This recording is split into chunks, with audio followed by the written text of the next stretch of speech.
Season 17. Narito na Aurora versus AP Bren. Ito na ang pinaka-last. Wala nang lalas pa at hindi pa rin mahahawakan ni James Banks ang kanyang suyo. Next season na pare. Next season na yung next na suyo ni James Banks. O kaya mamaya pag uwi niya pwede naman siya mag-RG. At mapick yung suyo. Unless pag nakita kasi yung pangalan na James Banks. Hindi naman nakikita yung kalaban eh. Player 1, player 2 eh. Paano pag binan ng kakampi? Ay, yung malala na yun. Malala na yun. Yun lang.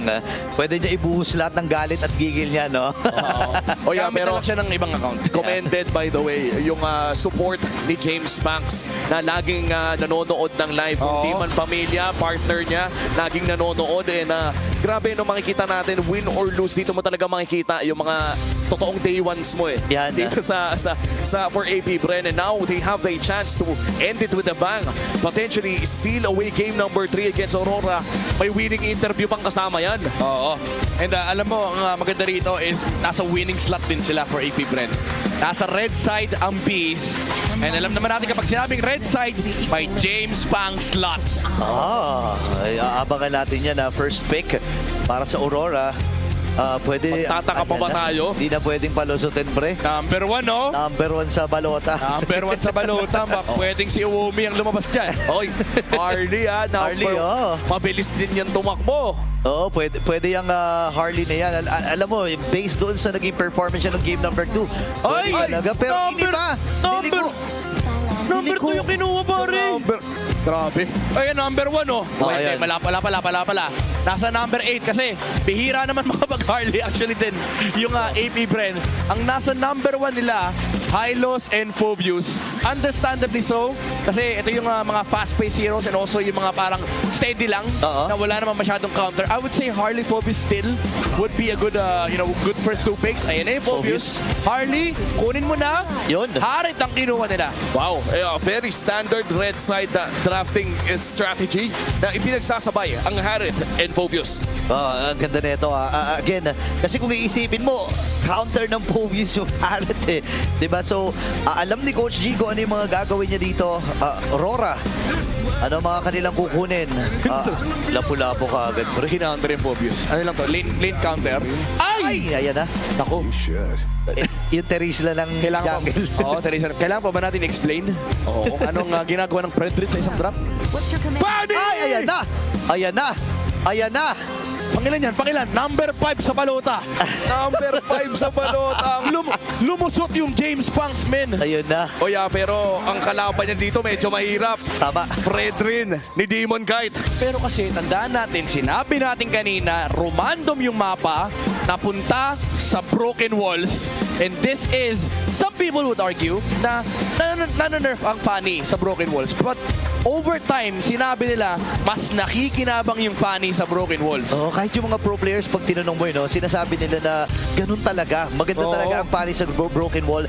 And alam naman natin, nagkaroon na ng mga sample size na kapag ang Aurora ay kaharap ang isang Fanny ay nababasag yung mga box na ginagawa nila. Mala M7 actually, yung pakiramdam ngayon ng Aurora. Ito yung moment na nakakatapag pa nila yung alter ego nung time na yon. Si Yazuke, mahilig din mag-Fanny. But this time around, syempre, Filipino version naman. James Banks on at the Fanny. And for AP Bren, I do feel like na kailangan talaga nilang protektahan to. Tinanggal na nila yung Moskov. Maybe they also want to remove the Badang or the Grok. Oo, medyo malaking risk talaga kung sakaling mabigay nila ang Grok to Light against a Fanny. Pakiramdam ko yung mga roamers natin, especially Light, a very seasoned veteran roamer. Oo. Kabisado na nila kung paano nga ba kukontrahin yung mga ganitong klaseng Fanny. Minsan nga, nagbabato sila ng wall sa harapan nila para hindi makalipad papunta yung Fanny sa kanila. Oo, meron yan, may iba't ibang version yun eh. Yung i-advance mo ng todo para hindi makakable pabalik. Yung ilalagay mo sa harap ng kakapi mo para di sila makablean. So definitely that is an option here for Aurora. And hindi na hindi na stranger ang Aurora sa mga ganyang klaseng matchup. Remember, nung nagtapat ang Aurora laban sa TLPH, isa sa mga pinakapangit na game ni The GOAT ay nanggaling sa Grok ni Light. Oo nga pala, no, Hayabusa yun eh. Hayabusa yun. Diba? Ano nga yung standing niya? Parang 0-7 si Carlon. And hindi na understatement yung sinabi ni Midnight na that was the worst performance kasi as of now, yung pa rin talaga ang pinaka-worst performance na nakita natin mula kay Carl. And again, Light is the regular season MVP of I think season 15 or 16. Around those areas. 16 ata, last season. Last season. Yeah. And hindi pa rin nalalayo yung ganong klaseng mentality sa laro ni Light. Yeah, Finals MVP, M7. M7, Finals MVP. So, hindi talaga pwede. Ay, nako. Kumuha na rin ng Valentina dito just to counter out lang yung plano. If in case na kumuha ng Grok dito ang Aurora, no? Claude, Hylos, Claude, Grok, Claude, Badang. Kaso problema sa Badang may Valentina Phobius eh. Oo nga, no? And kung sakali naman na makakuha pa rin ang crowd control, available pa rin naman yung mga basic na mga suppression heroes. Yeah. Bagamat basic, gumagana naman kasi against a Fanny. Hylos, ganon. Franco? Franco, uy, Ay, baka naman. like special yun kung sakali. Light angle, pero Badang ang hino-hover dito. Maybe alongside the Claude as well. I think yung Badang tsaka Hylos talaga yung best pick. Magbabago na siguro yung option nila dito if may kakaibang marksman sila. Wag na sana sila mag 1-1. Brody. Yung Obsidian? 1-1 ay medyo masama ang record. Uy! Ano yun? Ranger! Okay. M7 pare! Oo. Very close to what they did in M7. A treat for the Northern Lights sa kanilang pinakauling laro in the regular season. And now for AP Bren looking for their roamer. Naghahanap sila ng ibibigay sa Game 1 MVP na si Nova. Khalid Hilda. There's no other, marami namang option. Pero Nova, wag na tayo magpanggap. Very good option here are both Hilda and Khalid. Yan na yun. Oh. Pero kung ako naisip ko, bukod doon may lupa na maay. Oy! Atlas! Atlas pala, pre. Wow. Ganda. And for their last game, Atlas ang lalaruin ni Nova. Tandaan po natin na ito na ang huling beses na mapapanood natin ang iteration na ito ng AP Bren for Season 17. This is their last game of the season. Manalo, matalo, saludo ang mga Pilipino sa AP Bren. And for Aurora, they have the chance to show everyone kung bakit nga ba sila ang reigning defending world champion na mukhang natutulog at the 6th slot of the MPL Season 17 playoffs. Yep, very important itong game na to. It's not a decider match, but this will decide the momentum of Aurora heading to the playoffs. And for AP Bren, they can definitely send a message to the world na deserve din naman nila mag-playoffs, sadyang 6 lang ang pupunta sa San Juan. And imagine, AP Bren in this season, ang daming na hype sa roster na to. The return of the king from his time overseas. James Banks in his senior years. Papunta na tayo doon. And AP Bren, however, hindi nila napakita yun this season. But they have one final chance to show everyone. And ngayon ang Aurora, sisimulan nila ang larong ito by leaving the Fredrin to clear out yung kanyang purple ng mag-isa. Saktong clear muna ang aatipagin dito ng US Light. Oo, kasi importante makita nila kung saan magsisimula itong si James Banks. And guluhin din kahit papano. Pero kailangan ng tulong ni Yue dun sa gitna na mag-clear para nga naman makaabante sila kung gusto nila na sumabay. Yeah. For AP Bren, kailangan nilang mag-chill sa early game kasi hihintayin pa nila yung level 4 ng Phobius, yung level 4 ng Atlas, and of course yung timing para kay James Banks. By the way, naka-lethal ignition yung Fanny ni James Banks dito. He's looking to burst targets in the early game. And rightfully so kasi sa composition ng Aurora, it's very heavy on the early aspect of the game as well. If AP Bren gets some sort of momentum, nakakatakot yung mid to late game aspect ng Fanny dito sa larong to. Oo, and so far wala pa naman tayo nakikitang big rotations mula dito sa kupunan ng AP Bren. We are expecting a lot of early game plays na nanggagaling dito sa AP. Pero mukhang hinihintay nila ang access dito sa Cutthroat para sure ball na may conversion yung unang lipad dito ng Fanny. Doon nga sa itaas may nagaganap din na kumusyon yung ating mga XP. Nova magpapakita din na James Banks level 4 na. Arigo, napakakati ng Cutthroat. Pero hindi pa sasapat yung kanyang damage para patayin at makuha ang first blood. Pero at least magkakaroon siya ng oras sa mga pag-farm. Medyo tugaan si Yue pero makakapag-regen pa rin naman. In fact, parang wala masyadong nangyari. Nova zoning out. A few members coming in from Aurora at nag-spawn na nga ang pinakaunang pagong. At dahil medyo nalugi ang side ng AP Bren ay delikado ang pwesto nila dito. Yun lang mapapauwi si Chove Squirt. Kulang ang manpower dito ng AP Bren. If in case, Light alam niya na nag-purple pa at malayang makukuha ng Aurora dito ang pagong. Bakit level 3 lang yung Valentina kanina? Na-miss ata yung isa, pre. Napasama ata yung dalo ni James Banks para may namatay atang minion wave. Or minion. Nung kumable siya. Well, Uy, retry! Yun lang. Pero kakapit yung mga cables dito ni James Banks. Kakapit na naman si DK. Okay, nakuha. Oy, mainit si Actually, Bossing, ah. ni Demon Kite. Aray May ko! napagsakan pa ng Precious Rat plus the Taunt. Meron pang pag-recall at sticker. unang lipad, yatap agad. Aray ko, ang sakit. Nung appraiser, gitnang gitna. Kinaltukan ka ba naman ng Fredrin, men? Full stack, full crystallized energy. Alam mo, ito, sa mga magtatanong, sanay na sanay si Demon kahit dyan, men. Imagine mo, ilang funny na yung dinaanan niya sa talambuhay niya. Kahit siya dati funny main. Pero yung Fredrin niya, kabisado niya na yan. Yun naman kasi parang kung ikaw yung nagaganyan dati bilang funny mail, yung mga rookie years ni Demon DK, Kite. Ngayon siya na yung nangkakaltok gamit yung Fredrin. Call that character growth, pare. Ano yan eh, coming from experience yan eh. Kasi dati alam niya rin eh, kapag nataton siya nila Carl TZ nung kapanahon nang nag-Fredrin spam si Carl, nakakaltukan din siya. Ngayon, siya naman yung mangangaltok. Yung feeling, no? Alam niya yung feeling. May first-hand experience siya. Wait lang, ha? LBJ, mabibit-bit din. Aray ko. Pero parang hindi na ata siya makakatakas dito. Tatanggapin na lang ang kanyang kapalaran na makukuha na rin siya ng Rora. Pero may extended defy dito sa may bandang ibang bahagi. Shizu makakatakas. James ang nakakuha rin ng kill. Si Domi ngayon kanyang napili. Like ngayon ay aatras there with the flicker. At buhay ang apat na miyembro na nandun sa ibaba para sa AP. Wow, honestly, very impressive. Pero kaso nga lang, yung Lord! Ay! Lord yan para kay James Banks eh. Pero sabi niya, sige, try natin. Hulihin ito si DK pero sobrang kuna talaga. Aray ko. Anong ka-importante, pare? Yung Lord. Yung Lord. sa mga di nakakaintindi, i-explain ko sa inyo, as a Ling, funny, Hayabusa player, ang purple buff para sa ganung sa mga ganung hero ay Lord. Mas importante may purple buff kaysa kay Lord. Minsan nga makakakita kayo ng mga funny player na naglo-Lord na yung kalaban. Uunahin pa rin niya yung purple eh. Oh. May mga pina-purple dance, nilo-Lord dance na nga yung purple, di ba? Oh, yan yung kailangan 5 kasama ng funny, hindi pwedeng mag-isa lang siya. Oy, Yue. Okay, bibit-bitin niya muna dito si Nova. Available na rin. Actually, kakabalik lang nung cooldown ng kanyang ultimate, which is the Fatal Links. Shizu ay nag-aabang din ng pagkakataon. Masyadong malaki si James Banks.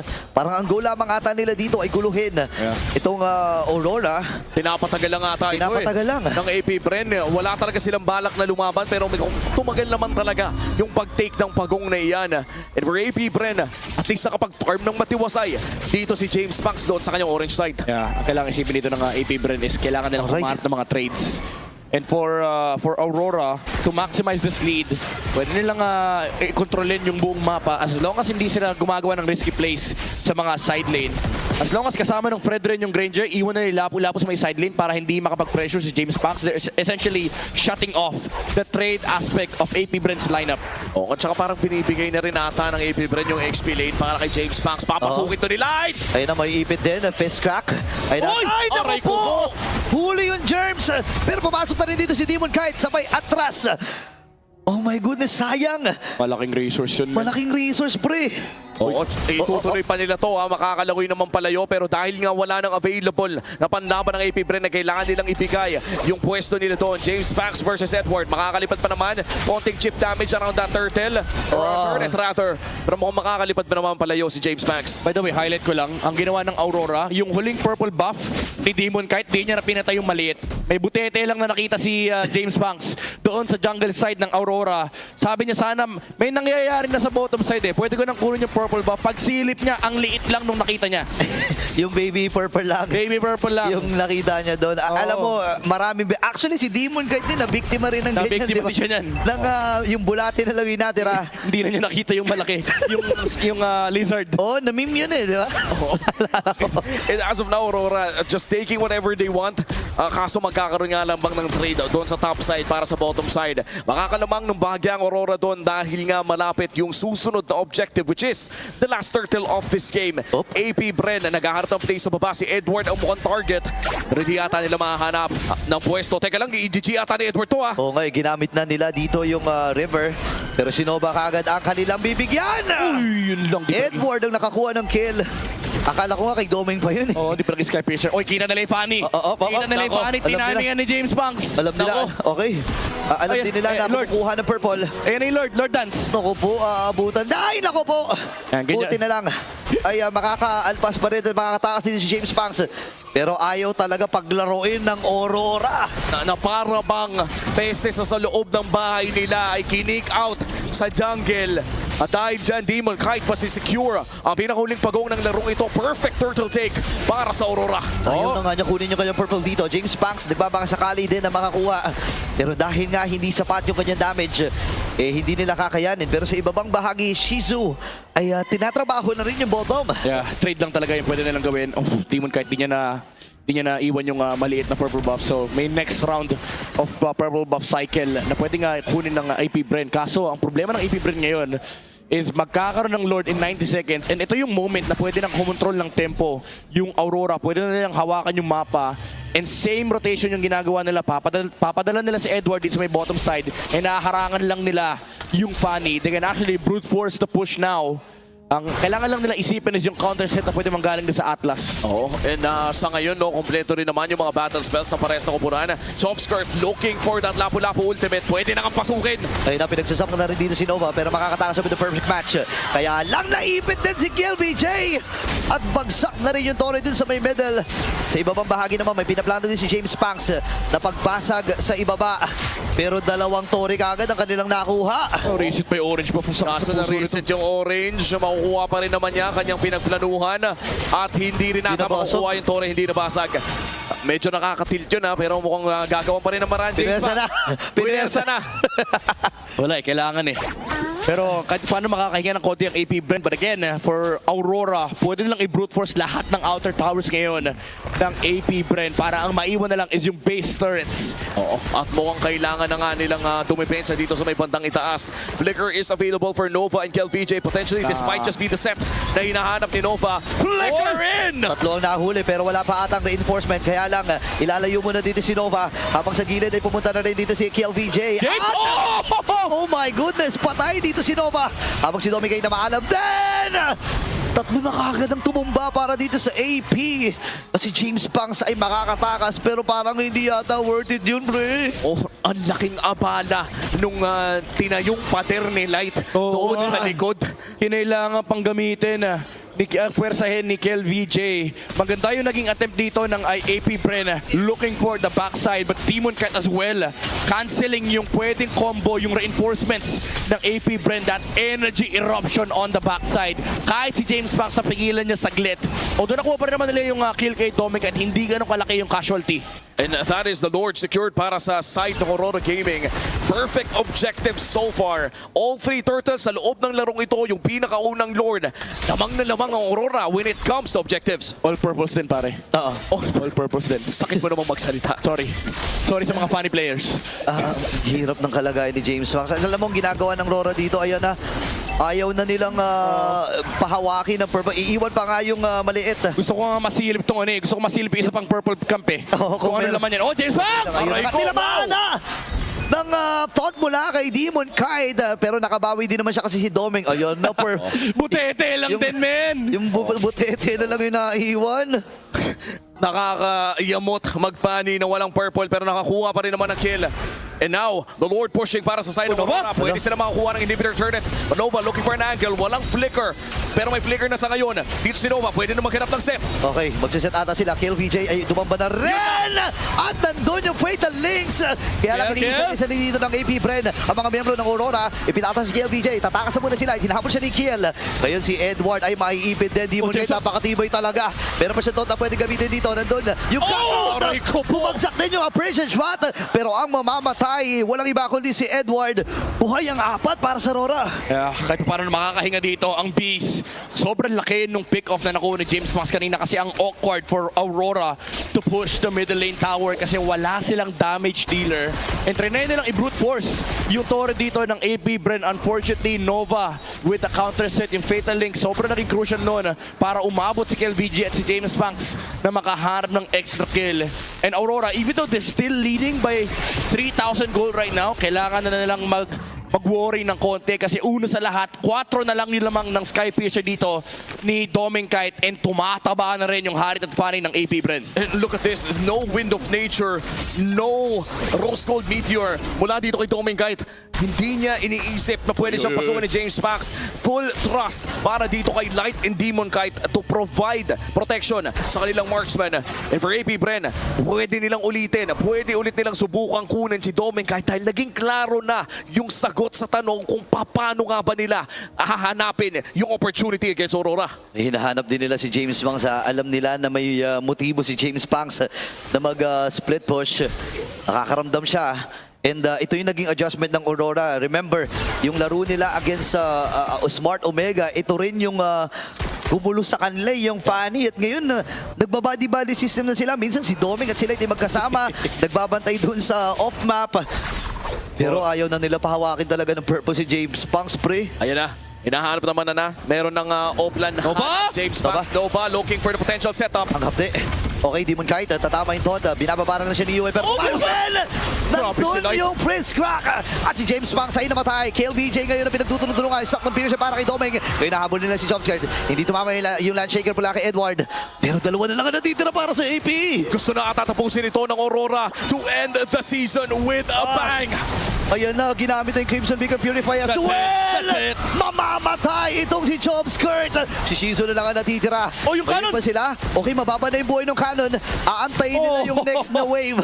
Pero isusuko na muna ng Rora ang kanilang plano at diretso na sa Lord. That Purify mula kay Shizu, I thought the game was over pero ginamit niya yun para maka-landing at least ng iilang Chrono Dashes and Synchrovision to clear out the minion waves. They live to fight for another day but the question is for how long.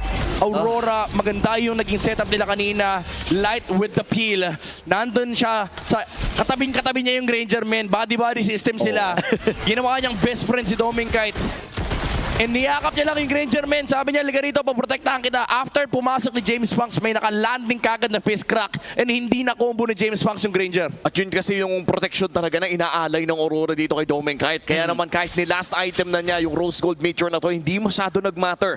AP Bren, they have to make sure na wala sa vicinity si Light sa susunod na attempt ni James Max. Yep. Kaso ang mahirap dito, may flicker na rin na hawak itong taong to at hindi magdadalawang isip na gamitin yun. Okay, napakahapde. Ang goal lamang niya ay mapigilan yung sabay-sabay na wave dito ng Aurora.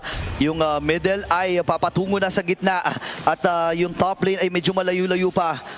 Babantay sila dito. Wala pang available na Purify dito si Shizu. Ngayon, yung Lord ay ililiko muna ni Nova. Papasok si DK. Tatama yung Taunt. Ibibit-bitin si KLVJ. Kaya naatras na muna ang mga tititirang miyembro dito ng AP Bren. Wow. Yung Lord ay lilinisin na muna nila at tagumpay ang kanilang pagdepensa. Nice defense mula sa AP Bren at mukhang nasa pwesto pang makakuha ng purple. Joke lang, may baby purple lang ata. meron pa. O, malalaman niya, malalaman niya! Ang sakit. Nasaktan siya physically, emotionally, spiritually. Bakit mo pa kasi sinilip? Oo, nako. Dapat... Uy, uy, uy. Wait lang. Daming moves ha. James Pangs sa atras. Edward, saan niya ilalan yung kanyang Landshaker? Sa kamay dito ni Nova. O yung Shizu? pipigilan nila. Papasok Oh, na wow! si LBJ.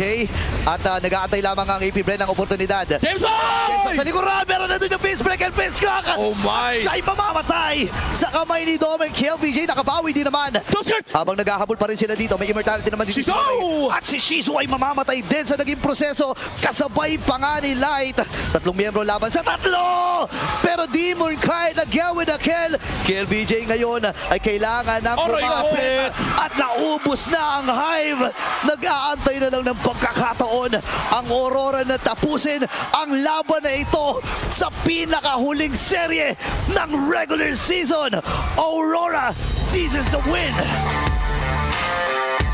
Ending the regular season 17, pinakita ng